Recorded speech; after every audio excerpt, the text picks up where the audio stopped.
The Euro 2024 final is finally here, and with all the football excitement, we have to remember that there's still a fantasy game going on. Welcome to FPL Mate, my name is Dan, and we're going to be going through the best picks for Matchday 7. Yes guys, Matchday 7 back on the mind, Euro Fantasy for the final matchday, and then we can forget about it for another 4 years, but I'm sure there will be some other fantasy football games that you guys will be playing. If you want to join me for Fantasy Premier League for the upcoming season, make sure you are subscribed to the channel because we will be starting up within the next couple of days. Guys, let's talk about the best picks from just 2 teams, and I don't think budget is going to be too much of an issue for this game between Spain and England. It seems like you can get a team very, very easily within the 105 million budget. Quick note here, guys, you do get 5 transfers to use, so you're not really going to have too much of a trouble getting to a really strong team for this match day. And you're allowed a maximum of 8 players from each team, which means if you want to pick 8 Spain players in your starting 11, that means you have to have 3 England players starting as well. So that is the maximum amount from each team. So I wanted to show you this really quickly. This is from Rob T FPL on Twitter/X, and this is the Euro 2024 final market odds and projections, and we can see here that Spain are the favourites in this final with a 59% chance of winning the game overall. But aside from that, everything else is reasonably close and a little bit more difficult to predict from a fantasy point of view. With Spain there, 1.18 expected goals, or projected goals should I say, for the final game, and for England 0.98, so actually under 1 projected goals for this final. So what are the expected results here? About 1-1 is the predicted result, which is not very good for fantasy, really, because it means that we've got to identify the scorers of the 2 goals in the game, and also we'll be getting not very many clean sheets. Looking at the clean sheet odds here, guys, 38% Spain. So Spain seem to be the team with the more likely chance of a clean sheet. So not only are Spain likely to score more goals, but they're also more likely to keep a clean sheet. And then the chances of no one keeping a clean sheet and England keeping a clean sheet are each 31%. So again, not too much in it here, fairly close, but it's definitely a case where if we're looking at this from a fantasy point of view and using this data to our advantage, we should probably focus our efforts more on Spanish players and less on England players. So let's do that. So I said I would focus my attention more on Spanish players, which asks the question, why am I starting in goal with Jordan Pickford? Well, very clear answer here, and that is save points. Now, I think if you look through the 2 teams, and if you want to maximize the best opportunities from each of the 2 teams, England and Spain, looking at the goalkeepers, we know very well that England do not get many shots on target. And if that's the case, well, Unai Simon at Spain is not going to have too much to do. So if you're going to go for one goalkeeper from one of the teams and maybe take defenders from the other team, I think going for an England goalkeeper and Spanish defenders is probably the way I would prefer to go, because Pickford actually benefits from the other team being more attacking. So I think that is why I would go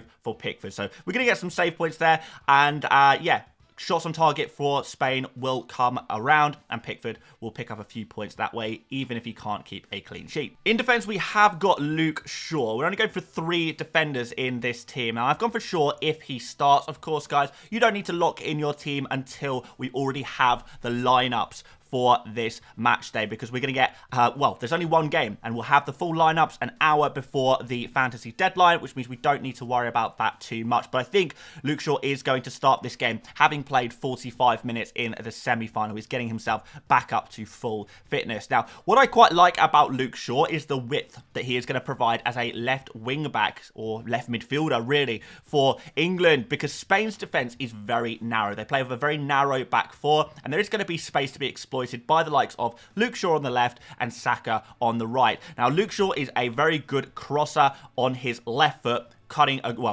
the ball across the box and hopefully giving England some chances to score. We also know that Shaw has a history of scoring goals, as he did in the last Euro final just 3 years ago. And actually what's interesting here is that he got 4 ball recoveries in just 45 minutes in the last game. And for reference, Mark Gay, I believe, only had 2 or 3 ball recoveries in 90 minutes. So actually Luke Shaw, you know, I know it's a very, very small sample size, but he was doing quite well for ball recoveries, and particularly against the tricky, dribbly wingers of Spain, who are going to be looking to, attack those sides of the England defence.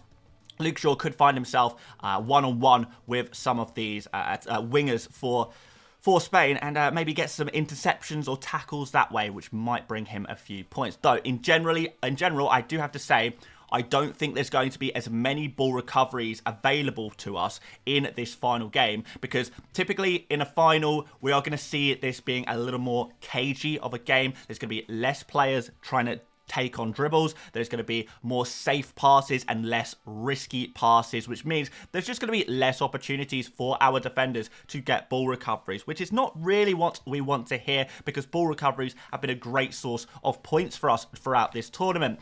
In the rest of the defense, we've got 2 Spain defenders. I think you've got to have 2 Spain defenders minimum.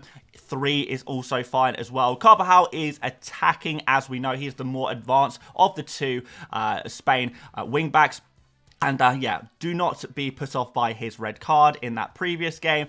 He's back, ready to go. He's going to come straight back into this Spain team, and he's going to start against England and maybe cause some damage there as well. Cucurella, a little bit better for ball recoveries. I'd say he is the second best, maybe Spain defenders to go after Carvajal. Other defenders to consider are maybe Laporte.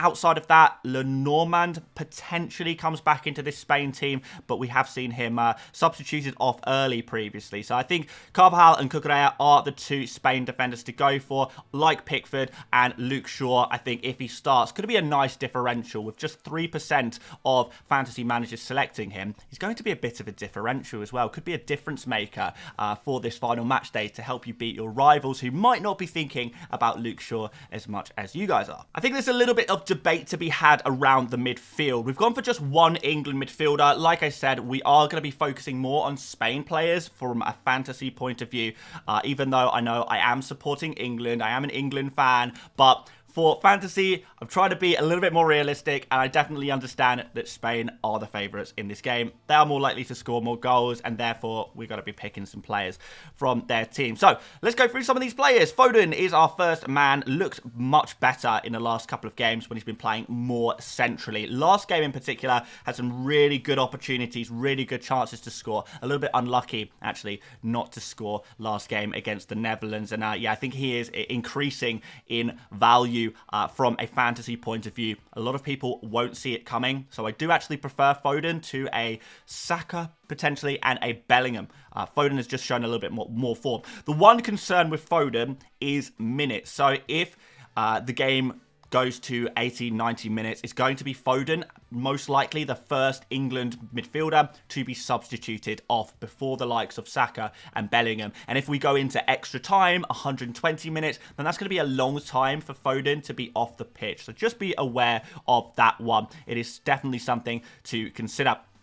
We also have a few Spain midfielders here. So let's go through them. I think, first of all, Olmo and Williams, I think, kind of write themselves into the team in many ways. So Olmo is playing essentially as a second striker for Spain. Really, really advanced, as we know. Looking at his odds of getting an attacking return, 0.17 chance of a goal and a 0.15 chance of an assist. So 17% chance of a goal, 15% chance of an assist. That's not too bad, really. So we're looking at above 30% chance of an attacking return for Olmo. Puts him at about as likely to get some kind of an attacking return as many of the defenders are likely to get a clean sheet, which is pretty decent. And that's actually the best numbers, by the way, for a goal contribution, the best odds among all of the players listed as a midfielder who will be playing in this final game. Williams, another player with good goal contribution odds. Both Williams and Foden are sitting at 0.15, also 15% chance of a goal,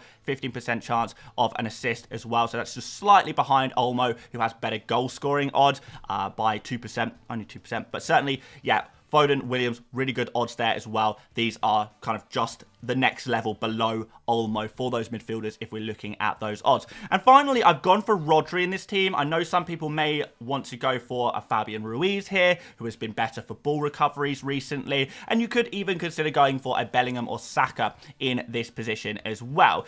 But ultimately, I think Rodri is in this team because he is on penalties. And I think you want to have that penalty taker for Spain. Another thing with the likes of Olmo and Williams, a lot of these other midfielders for Spain are risky for minutes over the longer duration. Rodri is a 90-minute player or a 120-minute player if he needs to be. And I think this is the exact kind of game where we might see Rodri getting player of the match and bagging those additional 3 points. If he has a good game, Spain managed to keep a clean sheet, and he is a big part of that, then he is going to be definitely up for contention for player of the match. I can definitely see one of Rodri or maybe Yamal in the winger position up front. Those two players I'm looking at the most for most likely player of the match for this game. So Rodri is in this team, penalty taker, player of the match potential. Going to get some ball recoveries, but I actually do think that more recently Fabian Ruiz has been better for those ball recoveries. But it's kind of up to you. This is probably the position most up for debate, and I think some of you guys might not like Foden either, but having watched Foden since England have slightly tweaked their system, I do really like the look of him. So let's move on front, and this writes itself. It really, really does. There is no debate to be had among the forwards, because there's actually only 3 forwards who are likely to start in this final. All of the other players listed as forwards within Euro Fantasy are simply not going to start the game. So we have got Harry Kane. I know some of you guys will be looking at Watkins, but it's probably going to be Kane starting, if we're totally honest, even though Watkins could definitely get some minutes from the bench. So Kane, he's listed as doubtful on the app, actually, but I believe he is absolutely fine. He has the best attacking contribution odds of any player in Matchday 7. So if you check the bookies odds, we see Kane with a 30% chance of a goal, a 7% chance of an assist. That is better than any other player who will be playing in this game when you look at a player individually. Now, overall, of course, Spain have better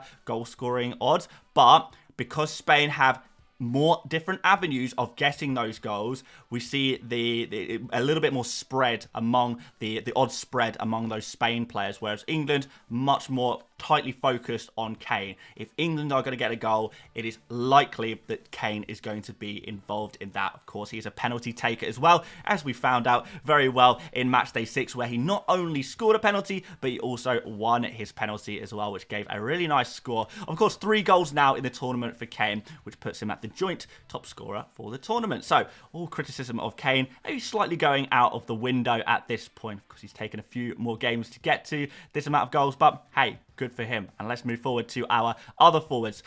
We've got 2 other forwards, Morata and Yamal, the only other 2 forwards that are worth going for in Euro Fantasy Matchday 7. Second best goal contribution odds are going for Morata. He is slightly below Kane, so a 1% drop off on both goal and assists odds for Morata. So 29% chance of a goal, 6% chance of an assist for Morata. It's not too bad. I'm actually not been super keen on Morata through this tournament. Well, I hoped for a lot from him, but actually he has disappointed quite a lot.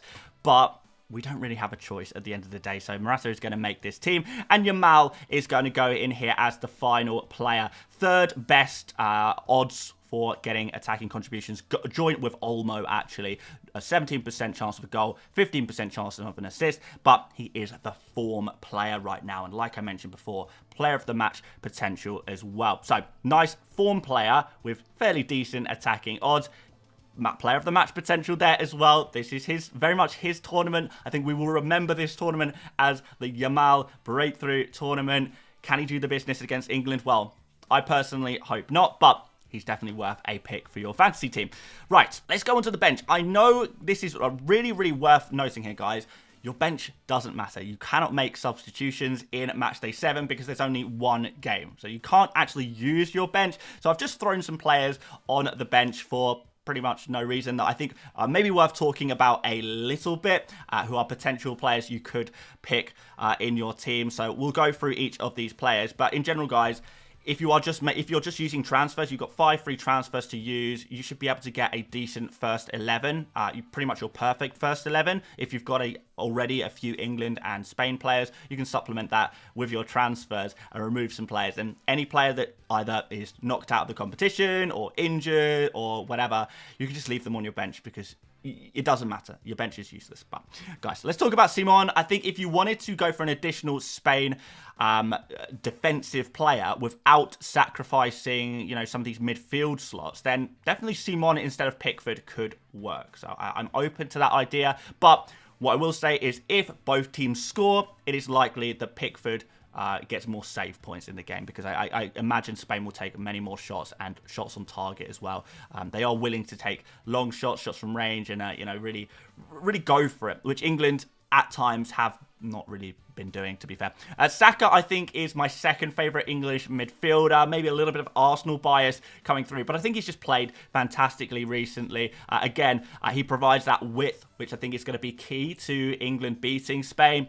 He's another player in form, very direct player. Actually had 2 goals disallowed over the last couple of match days and scored as well. So I do like Saka a lot, man. Actually, at this moment, my order of English midfielders goes Foden top, then Saka, and then Bellingham.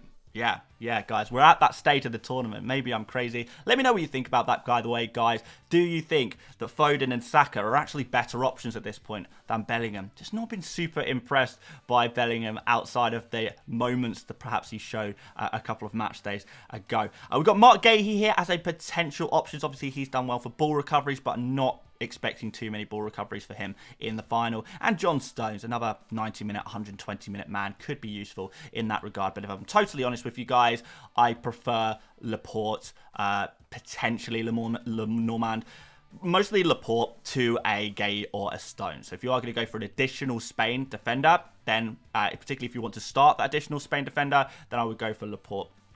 You could potentially sacrifice one of the forwards. You know, if you want to sacrifice Morata, for example, and go for Laporte instead and go for a 4-4-2 formation, I think that would potentially work if you think Spain are going to get a clean sheet.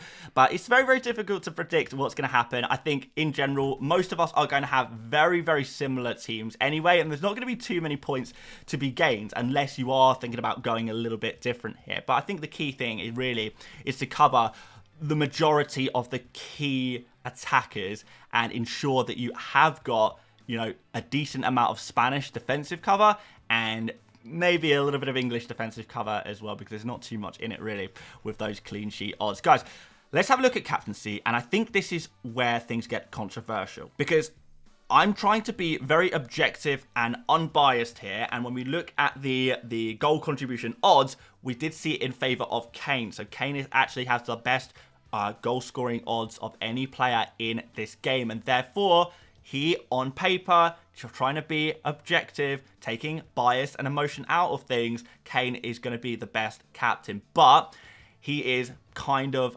low risk for a captain. I think actually there's some other options that are more higher risk but potentially higher reward. So players like Yamal, I think, is definitely worth looking at for a captain as well. I think a player like Olmo is my favourite of the midfielders. Of course, Olmo has access to a potential clean sheet point as well as getting additional points for scoring goals, shoots from range a little bit here and there as well. So you might be able to get points that way from Olmo. So, yeah, if I'm not going to go for Kane, I would probably be tempted by Yamal or Olmo. I think all three of those players are totally valid captaincy options. But for the sake of this video, I just wanted to put a really basic and boring and, you know, following the data kind of captain, and that is going to be Harry Kane. In reality, I would be much more tempted to captain a Yamal or an Olmo. I think those are much more exciting picks to go for your captain. And it's the final week, guys. Have some fun with it. Anything that can go wrong can't go that wrong at this point. Your rank is not going to change too much in match day 7, but you might be able to find some ways to sneak in front of some of your rivals for this final match day. But let me know what you think of this team, guys. If you did enjoy this video, do make sure you drop a like. This is going to be the last Euro Fantasy video we actually make, and we're not going to be doing a stream either, as I will be watching the England game with friends, so I won't be around for a deadline stream either. So leave a comment. I'll be answering all of your questions and comments down below, and yeah, just thank you so much for following along with the Euro Fantasy content. I hope you guys will join me for Fantasy Premier League coming up very soon. If not, well, I guess I will see you at the next tournament, World Cup 2026. here we come. A little while to wait for that one, guys, but hopefully you'll stick around for that. Thank you guys so much for watching once again, and I will see you later, mates. Bye-bye.